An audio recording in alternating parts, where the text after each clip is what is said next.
Hi,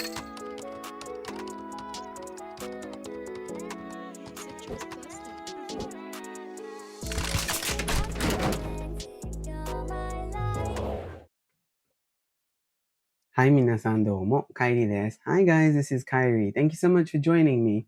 So as you can see, we have like 20 minutes left before the update happens. And I just want to quickly go over the update because I watched the streamer and they were giving some unusual advice. So let's get into it. All right. So first we got Kagura. So Kagura is very different from her original Se7en Knights one. So let's have a look at her skills. So her first skill is just a physical hit, nothing special there. Her second skill is a 4-hit attack that deals 62% of physical damage twice. So it's not that high. But the more important thing is that she has 100% inflict healing reduction, which can be really useful in a nightmare team. Now, she wouldn't be a farmer per se, but she could definitely fit in that nightmare team. And the reason is because the king slimes with the big helmets, they can heal up to like 20,000 health. So she's definitely going to come in clutch there. Her third skill is different from her original one. Her original one was, excuse me. Her original one was poison. It would inflict poison on the target. But for here, what it does is it deals damage equal to 57% of physical attack 2 times and has a 40% chance to inflict petrify. So whether it's poison or petrify, I think thematically it's still okay. So that's not too bad. And then this passive is just ridiculous. So she revives with Indomitable upon falling in battle. So ends after she takes 8 hits. So I see multi-hits as well will count towards that 8. And also, if an enemy dies, the count increases by 1 as well. When she revives, excuse me again, she gives all attack allies and universal allies, she gives them crit damage boost. She removes 2 debuffs, and she grants physical damage boost upon triggering the Indomitable.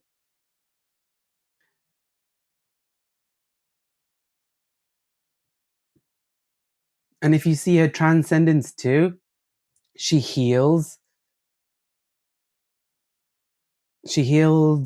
herself, she heals allies, attacking universal allies, and Transcendence 6, she actually inflicts 24% physical vulnerability. So I'm thinking she could be pretty good as a turn 2 for a turn 2 team.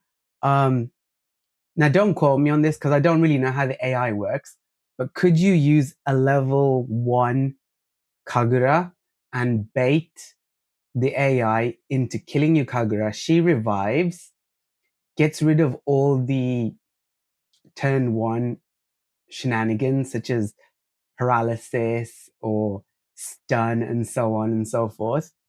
And then she gives them a buff ready for, say, Teo to unleash his AoE attacks. I think that's a pretty good way of doing it, or even allow your control units to take control and start freezing or paralyzing or confusing, right? I think that's a good way to do it. Amelia. So Amelia, I was right. Amelia is the one that throws a giant rocket at you. Her first skill, nothing great. Second skill, entry denied. So deals damage equal to 60% of physical attack 1 time and has a 60% chance to inflict concussion. So I don't know what concussion is. Concussed targets cannot perform any actions, so it's like a stun, and the duration increases by 1 turn when hit by an enemy attack that has 2 or more hits. Okay, so it extends the duration when you get hit by multi-hit attacks. Oh, sorry. Yeah, more multi-hit attacks. When the duration increases, it can't exceed the initially applied duration. Okay, so it can't go more than 2 turns, basically. You can't just indefinitely stack it up, and up, and up, and up, and up. She grants a barrier to herself equal to 55% of her physical attack. All right, let's look at her next skill, where she throws a giant rocket at you. Save the day, 100% chance to inflict, unable to recover. Again, it's pretty useful skill. Deals damage equal to 135% of physical attack 2 times, which is a pretty good multiplier. Her passive. So she grants effect hit rate boost always, so she can boost her own. So she can boost her own debuff ability. She grants a barrier equal to 90% of her physical attack upon falling in battle to 2 other allies. So she doesn't do it to herself, but she does it to 2 other allies. And she grants debuff removal, 3 debuff removals upon falling in battle, 2 times per battle. Okay. So if she dies, she removes debuffs. If she when she revives and she dies again, she removes debuffs. Okay. All right, new equipment. So all of this equipment, I think, is just it's the topaz stuff. So if you want to spend on it, I wouldn't recommend spending on it because you know, there's better things to spend your topaz on. If you haven't done so already, you could buy a Shane for 3,000, a Pascal for 3,000. Wait, what's the other one? Pascal and one other one for 3,000. So you should probably start investing in those rather than in this gear. Anyway, Hero Rework. So this is the one I want to see, the balancing.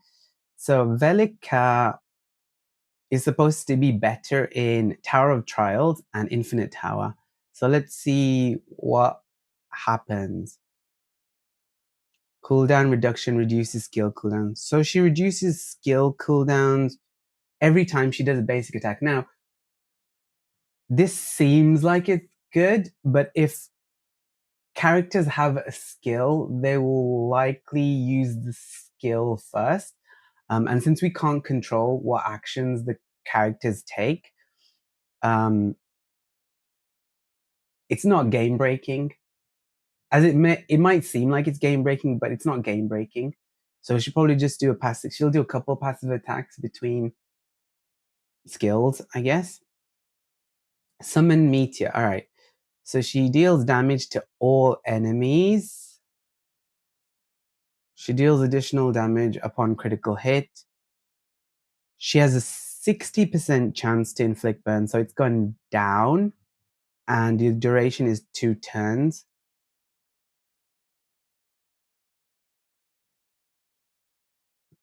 Okay, so they basically just added the Transcendence effect, which is 50% magic upon landing a critical hit, to the actual skill enhancement instead. Okay. It's not too bad. Apparitions of Darkness. Deals damage equal to 105 of magic attack 1 time. Deals additional damage equal to 55% of magical attack upon landing a critical hit. 100% chance to inflict magical vulnerability. Magical vulnerability she had before, okay. Skill enhancement. 120% magic attack. Increases effective magic vulnerability. So she has a 60% chance now to inflict silence as well. Okay, that's not too bad. They did say this was going to happen. So she grants critical rate boost to herself only. Grants a barrier, which means she has longevity. Once per round. I don't know what that means, once per round. It's not once per turn, once per round. So I think a round is your turn, the enemy's turn is finished. That's 1 round. But don't quote me on that. Grants magical boost in Infinite Tower and Tower of Trials, which is great.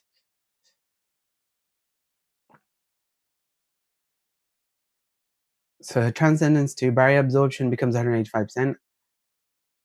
185 of magical attack when HP falls to 50% or lower. Duration 3 turns, once per battle. All right, so she's supposed to be a little more better suited for Tower of Trials and Infinite Tower. All right, Bidam. This is the one I want to look at because I have like 4 of him. Deals piercing damage equal to 72% physical attack 2 times. Each attack has a 55% chance to inflict bleed. Ignores damage immunity. Target takes piercing damage equal to 6% of caster's health. Every turn damage increases. Skill enhancement, 85% physical attack, okay. Increase the chance of bleed to 60. Okay. Transcendence 2. So it reduces the cooldown to 55. Oh, and this added effect. So it's 100% chance to inflict bleed on a target inflicted with bleed. Okay, so you just stack up bleeds, which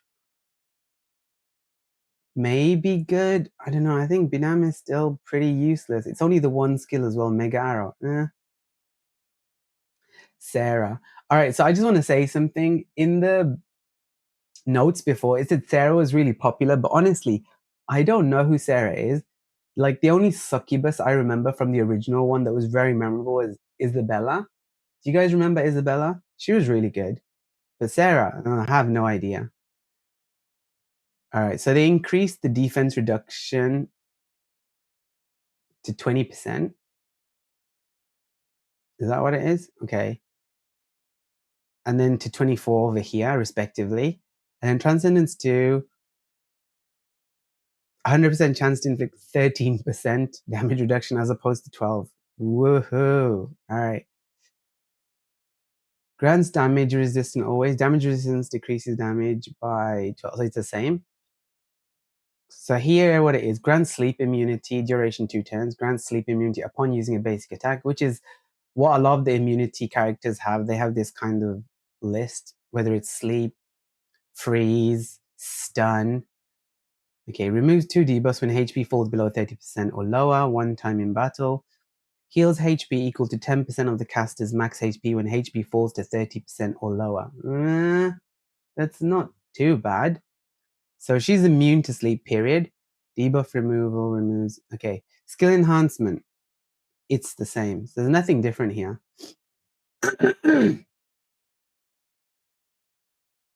So Kagura and Amelia will be added to the hero list, obtainable from rewards in the adventure as well, normal or area 7 or higher. Oh, so Klahan, Miho, and Amelia will be added to the normal hero, summon, and wish list. Kagura and Amelia will be added to the codex profile, random crafting, and 3 5-star hero fusion list. That's good. Cult, Platin, Biscuit, Orly, Daisy, Klahan, and Miho will be added to crafting. Heroes, fixed crafting, legendary.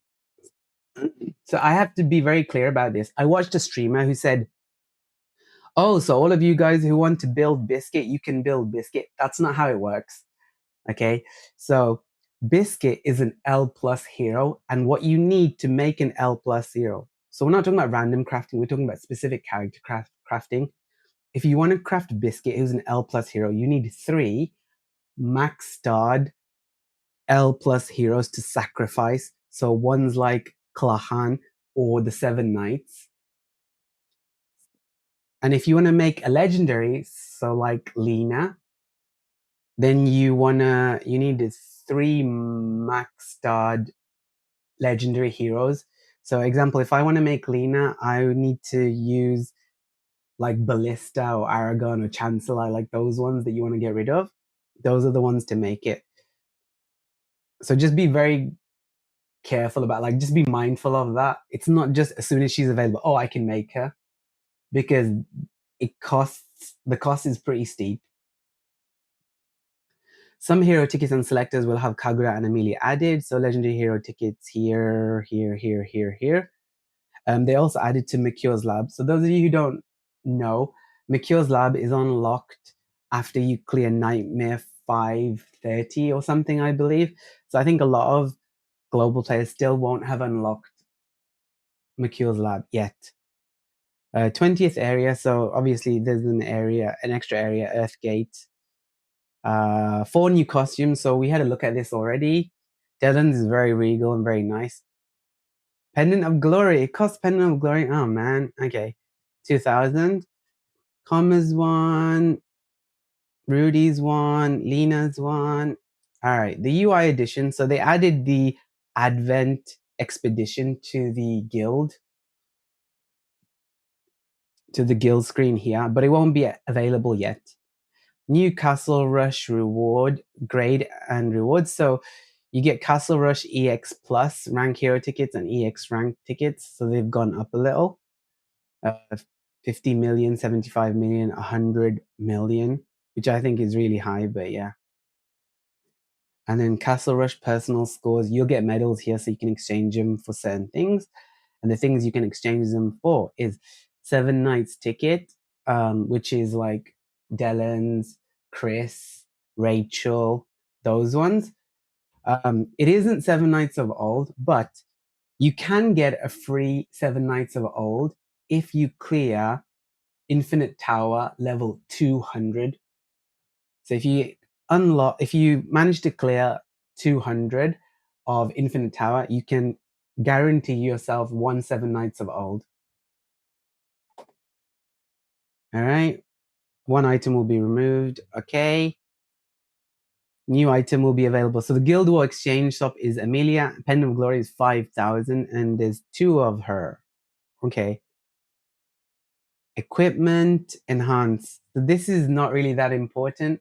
It's batch enhancing, and honestly gold is still pretty limited in here, so I don't know how useful this is going to be. You should ideally be doing it one at a time, especially if you want to chase like speed stats and stuff like that.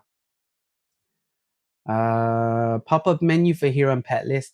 This is really useful because it is really annoying having to keep scrolling all the way from left to right just to select these uncommon heroes and the common heroes. So this is nice. It'll just come up with this huge like tile, like 4 by whatever tile, and then you can just select them. So I think that's good. Battle statistics, I don't personally think it's that great or useful. It's a QOL, so you can't really complain about it. It just shows you who's putting in the effort. Equipment preset, again, as I said in my other video, this actually costs money, so I don't think it's really going to be that useful unless they have a free unequip event or something like that. But at the moment, they've only got a discounted unequip event, re-equip event. So, yeah. Accessory crafting. This is definitely something that's going to be good for me and people like me because I have been really lazy and I've only been farming Nightmare 1-1. So the only thing I'm guaranteed to get is 4-star equipment, which is great now. So I can make my 4-star into 5-star and 5-star into 6. It's a slow process, but it's a slow but steady one. It works. That being said, ideally everyone should be trying to get to Nightmare, is it 5 or 6, so that at least you start dropping 5-star accessories. 7K chess. I have been waiting for this forever. Now, the streamer I watched said that this is very ambiguous and doesn't make sense. So, for those of you who have played Se7en Knights, the original, this is not a new feature. In fact, a lot of us have been waiting for this. So it's very simple. It's a mode that resets every 4 weeks. So every 28 days it resets. And initially what you get to do is you get to choose a hero that you want. So here, if you can see in the picture, it's Teo. And then Teo is distributed along with rare, uncommon, and common heroes, all under these tiles of this chessboard. And then every day, you can have an opportunity to spend gold or rubies to tap a tile and try and find your chosen hero. So, as a general rule of thumb, most people do 3 tries. So the first one is 50,000 gold, second one is 50 rubies, and the third one is 100 as 100 rubies. Every other tile you unlock thereafter on that day will cost 150 rubies. So that's it. It's really simple. See, content can be accessed through the main lobby workshop. Choose your desired hero from the list. Yep. So first time 50,000 gold, second 50, third 100, and fourth to 80th is 150 times. Upon pulling a hero, you'll be able to obtain your designed legendary hero you selected, or lower grade hero. Don't select a lower grade hero. 7k chest will reset on a 28-day cycle. There you go. And then a pop-up for new and returning adventure buffs. Okay. Tower of Trials, new season improvements. A new season of the Tower of Trials will begin. The Tower of Trials resets every month as well. So in my other video, I did tell you guys, if you haven't done so already, you need to try and get on it. But now that a new one has started, my advice would be try and get through as much of it as possible before the next one, because you get hero tickets and rubies, things like that. Certain debuff conditions with the achievement medal settings can be selected on a specific floor. On specific floors will be changed as follows. So you can in essence handicap yourself to get a higher score bonus. So the new season schedule is here and it finishes. Oh, it's only 20 days. Sorry. I apologize. It's only 20 days. Some cumulative medal rewards in the Tower Trials will be increased as follows. So instead of getting one now, we get 2 hero summon vouchers. Instead of 100 rupees, we get 200. Instead of 1 rare legendary hero ticket 1, we get 2. So yeah, in essence, the rewards are better. Doubled? No, not doubled, but better. All right. Certain monster placements in Tower Trials will be adjusted. So I'm worried about this. If they have like a whole stack of healers and stuff like that, it's going to get really tedious. This is why I want to build a death team as soon as possible, because death is definitely one of the ways I used to get through most of the content back in the day. Content and restrictions improvement. Arena, friendly, PvP, Guild War, Castle Rush can now be entered regardless of the number of equipment, materials, or consumables owned. Great. Mikio's lab improvements.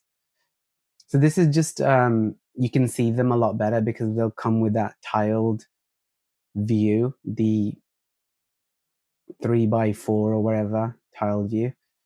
Updates, battle debuff, soul death, help text.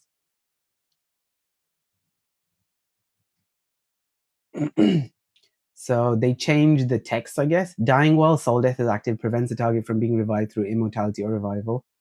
That makes sense. Oh, they added it for the indomitable. Okay, now that makes sense. I get it.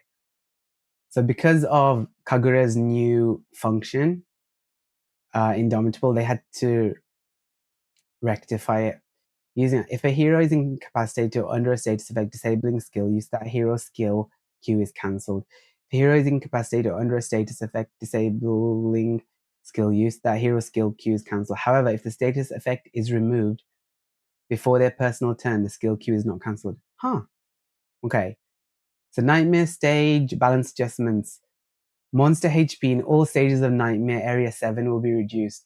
Nice, I guess. I don't know many people who are in Area 7. Monster HP in stages 1, 9, 11, 19, 21 to 29 of Nightmare Area 10 will be reduced. Good, I guess. All right, packs. Daily shop free item, all right? Adventure Growth Rate Up Pet Summon Relay re-release, all right? Full Moon Relay product. So the event packs might actually be good. I know Netmarble is just, they just extort you to the nth degree, but usually the special event packs are worth it. System improvements when crafting equipment, the first time acquisition now display the first. All right, and the next is just bug fixes. If you want to see, I'm going to scroll over it quickly and you can pause it.